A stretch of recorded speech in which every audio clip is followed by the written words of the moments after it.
This schedule is absolute insanity. The Minnesota Twins and the Cleveland Guardians, who are now only a game apart in the AL Central, only one game separates these two teams in the AL Central. They're going to play each other 8 times in the next 10 days. 8 games between the Twins and the Guardians. So let's put a big old spotlight on these two teams. And just take a look at how we've gotten here, how these teams have performed to date. I feel like we have a big enough sample. There is still like around 100 games left, so not want to make it seem like anything's written in stone yet. We'll get more on that in just a moment, but I do want to make it clear that I feel like we have a big enough sample to dig deep into some of these numbers. And that's something we haven't done on this channel really yet, with the Twins even, is take a look at where are their strengths, where are their weaknesses, how do they stack up in particular against Cleveland. But before we get to that, I want to make sure, I feel like people are losing sight of this. This whole series, this whole stretch of 10 games, this crazy stretch of 10 games, is really putting the focus on these two teams. I want to make sure to point out, Chicago's not dead. The Chicago White Sox are not dead. It has been a very frustrating year for them. They are below 500. They are in third place. They are still only 5 games out in the AL Central with 98 games to play. Let's not lose sight that this team won the AL Central by 13 games last year. And again, there is so much season left ahead. We're not going to talk about the White Sox after this point, but I don't want to lose sight of that. That's all I'll say about it. And then here is that schedule. Just insanity. 8 games between these two teams over the next 10 days. It's really going to be a huge opportunity for one of these teams to really distance themselves. We're going to learn a lot about these two teams. We're going to learn a lot about the AL Central. Let's talk about the overall big picture of how we've gotten to this point in terms of their records, how they're doing, what are some strengths and weaknesses, what are some stats. Let's get right into that. So as you see here, a bunch of information thrown at you, but basically the Twins are 1 game below 500 in June, while Cleveland is, maybe the hottest team in all of baseball, going 13-4 so far this month. Both teams off today, Monday, but again, Cleveland just blisteringly hot. And something that kind of surprised me when I was putting this together, really both of the runs scored and runs against per games. Surprised that Cleveland's been scoring on average more runs per game than the Twins. And, also kind of surprised that the runs allowed per game, runs against, is so close. The Twins playing slightly better in 1-run games. In blowouts, I kind of just wanted to highlight that to show how many blowout games the Minnesota Twins have been playing this year. These are games that are by a margin of 5 or more runs. Above 500, neither of these teams looking especially great against teams that are above 500. But the Minnesota Twins do hold a nice advantage over the Cleveland Guardians in that category. And then versus the, kind of flipping the script, versus the AL Central, the Twins doing pretty good, taking care of business in the division, but as are the Cleveland Guardians. Now I want to shift focus kind of more away from the overall kind of wins and losses results and moving on to looking at some of the hitting numbers. And as you see here, this is probably to be expected for the most part. The Minnesota Twins are among the better teams, among the better offenses in baseball in terms of lineups. Easily kind of a top 10 lineup if we kind of look through all these numbers. While Cleveland, not so much. I do think they've done a better job than I had expected offensively. Thanks in large part, Jose Ramirez is just such a superstar. Maybe the best player in baseball, honestly. But, if we're talking about kind of a signature of their team, it would be that they are the lowest strikeout team in all of baseball offensively, lowest K percentage in all of baseball. However, that comes with some, negatives as well. They're also dead last in barrel percentage, dead last in hard hit percentage. Base running, that's that last number if you're not familiar with that BSR abbreviation. Twins, one of the worst base running teams overall in baseball. Cleveland, 4th. That's a metric over at Fangraphs if you want to look more into that. And flipping the script into pitching, this one, not super surprising, but actually kind of, honestly, a little surprised at how well the Twins look here, stacked up against Cleveland, to be honest with you. With Shane Bieber back and Tristan McKenzie pitching very well, and their bullpen, we'll get to that in a moment, their bullpen pitching extremely well. Not surprised to see Cleveland doing very well in ERA and WHIP. But if you look at some of their performers and some of their numbers, you can kind of see where maybe they've been lucky or just are on an uptrend to where, FIP, XFIP, Sierra, some of these ERA estimators don't paint them as quite a good a light. K percentage, walk percentage as well. And then kind of an interesting thing, barrel percentage.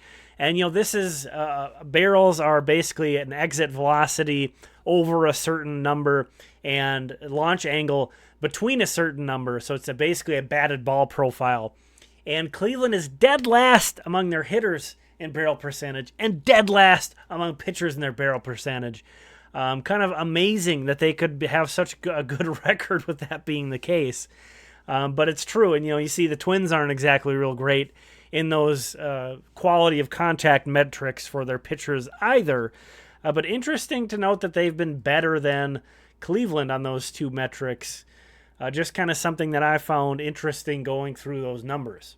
Now, of course, it's not just hitting and pitching. The third kind of element of the game, which is often overlooked, especially in kind of statistical evaluations, is fielding. And Cleveland, holds, for the most part, a pretty good advantage over the Twins in terms of fielding. There's a lot of ways to look at fielding.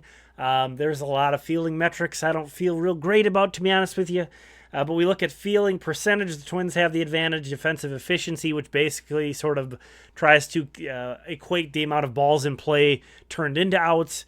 Both teams are looking good there, but Cleveland with a slight advantage. Defensive runs saved, which is the metric over at the Fielding Bible, is kind of what I view as the advanced metric that sort of most aligns with my eye test, if that makes sense. So I kind of gravitate toward that one. And that says Cleveland's been the best defensive team in baseball this year, while the Twins have been kind of middle of the pack. And then outs above average, I want to put this in there. This is a StatCast metric, so there's definitely guts of very, I'm going to kind of naysay it, but also say there is real data behind this. But I really, speaking of eye tests, there's a lot of things in outs above average that I see. Like Gio Urshela as an example, they rate him as just an awful third baseman, and I just find that really hard to go with. So I want to put this out there, and we're going to look at both infield and outfield, you can see, but I just want to kind of put that asterisk that I'm not a huge believer in that metric. But Cleveland, second best infield in baseball according to that metric, and then the Twins 29th. But flip side, the Twins are the best defensive outfield in terms of that metric, and Cleveland is a little bit more middle of the pack. So I want to mention that. And then when it kind of comes all down to it, I dug up and found some other numbers to where, I labeled them as other. You could also say maybe X factors, to where they kind of explain why these two teams are where they're at, why things are so close. Because the Twins have the pretty obvious offensive advantage. Cleveland has the pretty obvious pitching advantage. These are sort of where it comes together and explains to why things are so close, in my opinion. Batting average with runners in scoring position. Honestly, I was pretty surprised that the Twins were a top 10 team. Even though they're top 10 in most offensive categories, it seems like this really isn't their strong suit. But Cleveland being second in all of baseball in that metric kind of explains some of why they're not a great offense with their scoring runs. They are also third in OPS with runners in scoring position, while the Twins are. And then, this maybe makes more sense and clicks. Twins 19th in that. Bullpen ERA, this is another one where honestly I'm kind of surprised the Twins are as high as they are in both bullpen ERA and WPA. But Cleveland being second and then third in those two metrics also kind of explains that how they've been doing so well. When they get a lead, they're holding on to it. Tough team to come back on. Percentage of innings pitched by starting pitchers. This isn't a ranking. This is the actual percentage. I didn't break it down to get this percentage for each team. But as you can see, Cleveland's almost getting 10% more of their innings from their starters than their relievers, which probably then also helps their bullpen have such good numbers as well. And part of that is because Cleveland has gotten good performances out of their starters, and they've gotten more health out of their starters. This isn't a metric that I've made up. SPW/2 plus GS. I'm sure some people's eyes are bugging out of their head. That's just starting pitchers with 2 or more game starts is what what I broke that down to just to fit it in there. And the Twins have had 10 starting pitchers who've started 2 or more games for them already this season, which just seems ridiculous, while Cleveland has only had 6. So if you think about it, outside of their usual 5-man rotation, they've only had one other guy who's made more than a 1 start, essentially 2 or more starts. Just crazy that they've had such reliability among their rotation compared to how the Twins have been. And the thing is with the Twins, the guys who have been reliable taking the ball the most often have been Chris Archer and Dylan Bundy, which you'd argue, they'd much rather have a Sonny Gray or Joe Ryan or Bailey Ober, or before he got hurt, Chris Paddock taking the ball more often. So 8 games in 10 days between these two teams. Again, one of these two teams, maybe they basically split this and we're kind of looking at things as they are, but boy, this is a huge opportunity for one of these two teams to really hurt the other one. So we'll see what happens here. It should be very fun. Thank you so much for checking this out.